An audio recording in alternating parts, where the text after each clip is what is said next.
ఉప్పు గురించి మనందరికీ ఉన్న ఒక అపోహ ఏంటంటే ఉప్పు వాడితే బీపీ వస్తుంది అని.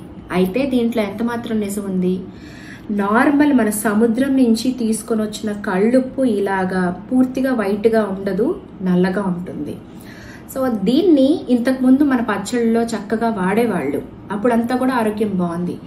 ఈ మధ్య ఏమవుతుంది, లాస్ట్ 20 yearsలో ఈ ఉప్పుని బ్లీచ్ చేస్తూ చాలా తెల్లగా చేస్తూ ఉండడం వల్ల ఆల్మోస్ట్ ఆల్ మన ఉప్పులో ఉండే 98 టైప్స్ ఆఫ్ మినరల్స్ అనేవి పోతున్నాయి బ్లీచింగ్లో. సోడియం కంటెంట్ మాత్రమే ఎక్కువగా ఉంటుంది. మేబీ అలాంటి ఉప్పు వాడడం వల్ల మనకి బీపీ లెవెల్స్ అనేవి, అంటే మన బాడీలో సోడియం లెవెల్స్ అనేవి ఎక్కువ అవుతూ ఉండొచ్చు. అండ్ ఇంకొకటి ఏంటంటే మన నార్మల్ సాల్ట్ ఇలా చూడండి, మనం బయట నుంచి తెచ్చుకున్నది ఫ్రీ ఫ్లోయింగ్గా ఉంది. అదే ఈ ఉప్పుని మనం మిక్సీ వేసుకుంటే ఇది అంత ఫ్రీ ఫ్లోయింగ్గా లేదు, నీరుగా ఉంటుంది. దాని అర్థం ఏంటి?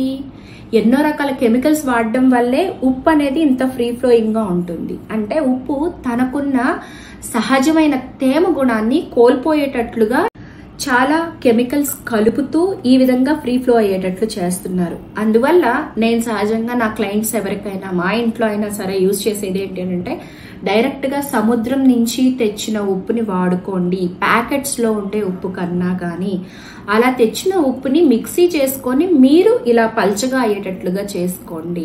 దానివల్ల ప్రాక్టికల్ ప్రాబ్లమ్స్ కొంచెం ఉంటాయి, తడితడిగా ఉండడం ఇవన్నీ కూడా. కానీ మనం ఆరోగ్యంగా ఉండడం కన్నా వాటి అందం అనేది ముఖ్యం కాదనేది నా అభిప్రాయం.